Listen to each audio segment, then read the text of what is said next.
Quando a gente pensa nas almas benditas, na Umbanda a gente sempre vai pensar nos pretos velhos, nessa falange que a gente respeita, que a gente tem um carinho, e na verdade eles são realmente os maiores compreendedores da magia, né? Em todo fundamento. São os mestres divinos realmente dessa linha das almas.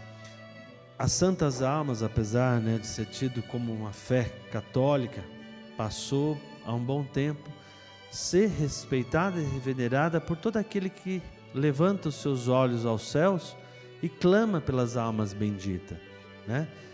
Pede realmente uma ajuda.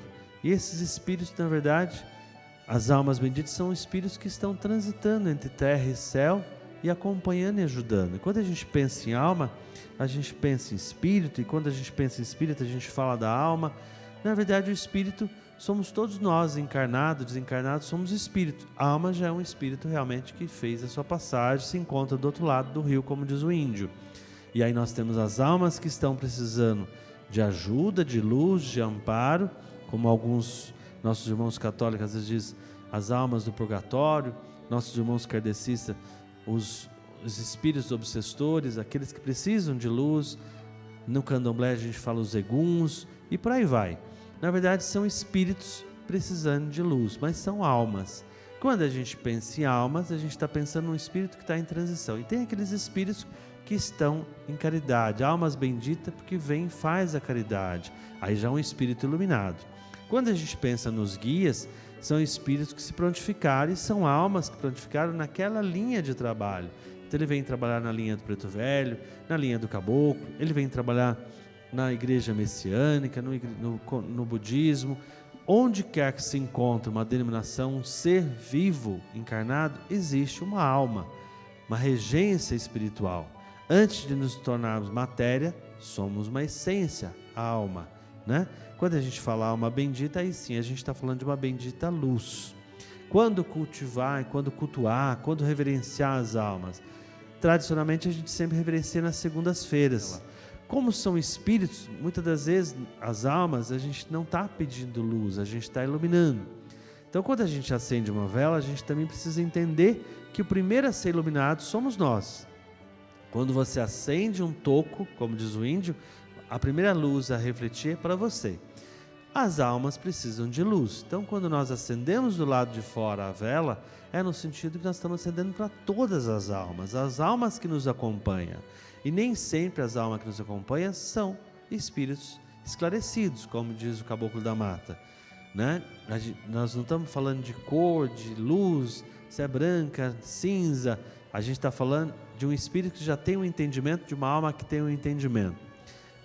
A gente sempre vai acender a vela do lado de fora, porque nós estamos iluminando as almas que nos acompanham.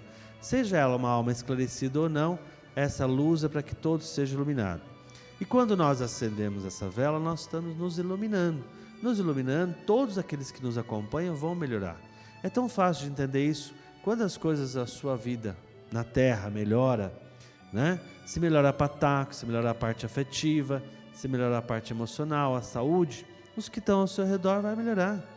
Quando há uma pessoa enferma no seu lar, não há como a família toda nos desestruturar, não ficar sem uma ordem, porque aquilo afeta toda a célula da família.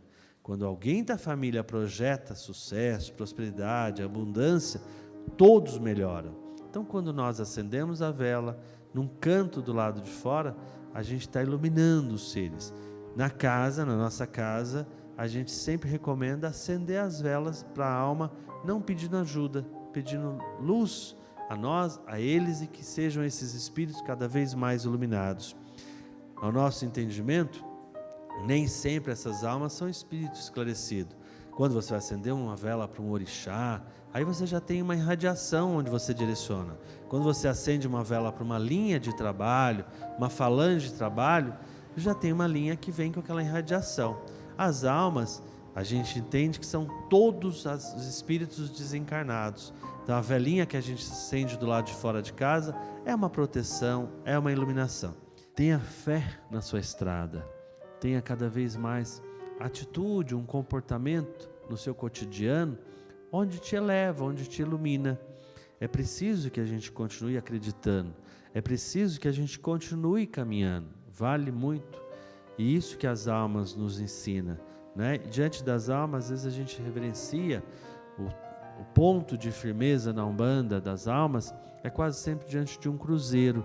Mas é um cruzeiro todo revestido de branco, reverenciando com a cor branca, não simbolizando Jesus na cruz, mas simbolizando o martírio, a caminhada de cada um, a estrada que todos nós temos que reverenciar, que a gente tem que passar.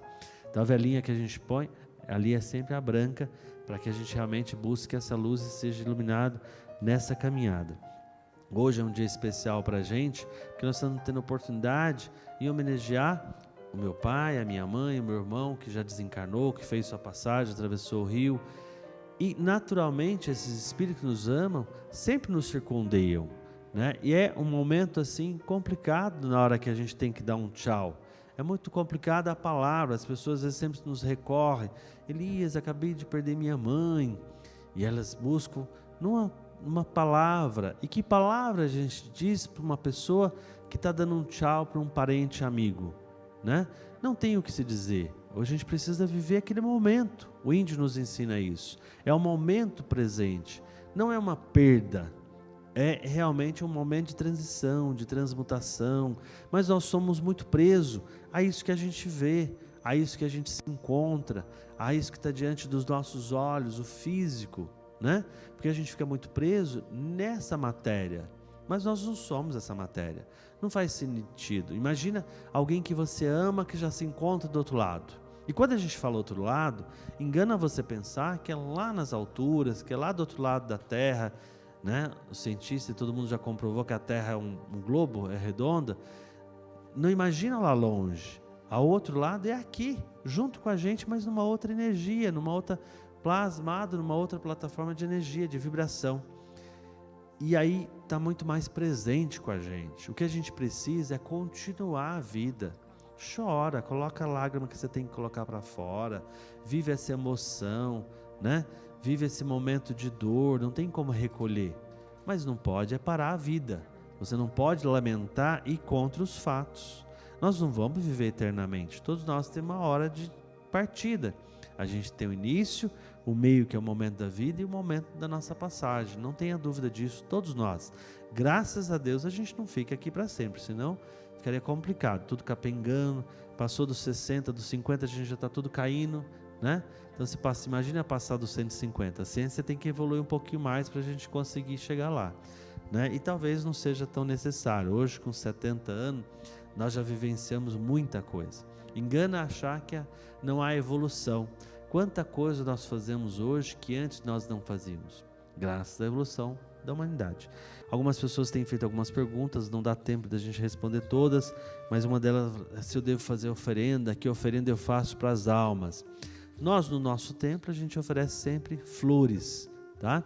Você pode oferecer a flor de Obaluayê, que é a pipoca, e aí você prepara um prato. Como fazer essa pipoca? A gente recomenda você não colocar um tempero, é ela natural, né? O milho já tem essa simbologia de transmutação, né? Quando você pega o milho, você aquece o milho de pipoca, ele vira uma flor, ele se ilumina, é uma luz. Então ele representa esse momento de transmutação. A flor do campo, o lírio, né? Hoje a gente tem um vaso bonito que a gente ofereceu aqui para as almas, de lírio. Qualquer flor branca você pode oferecer para as almas. E uma coisa que a gente usa bastante para as almas é a água, o elemento de transição e de vida. Mas ele não morreu? Não, não morreu, continua mais vivo do que você pensa. Tá? Alguns até puxam na nossa orelha quando a gente está dormindo. Depois do passar de alguns anos, você começa a ter uma paz de espírito, né? É fácil você entender isso quando você começa a sonhar com um parente que já atravessou o rio. E aí você encontra ele bem. Na verdade, é o nosso amor. A ciência explica que é as nossas células no cérebro que está ali registrando nossa saudade, nosso carinho, nosso momento vivido. É tudo isso, mas é também o aconchego espiritual. E, naturalmente, sem que a gente perceba, a gente começa a ter mais paz, mais tranquilidade, não lembrar com tanta dor, com tanta tristeza, né? Então, devemos sim lembrar dos nossos parentes, mas com alegria, com momento de alegria, sempre com aquele carinho e o legado que essa pessoa te deixou, o que ela te representou, né? E o lírio, a água, a vela branca tem toda essa mensagem, porque o branco simboliza todos os raios, todas as luzes, e nossos parentes é a nossa herança hoje, nós somos herança deles, né? Então é importante a gente continuar esse legado.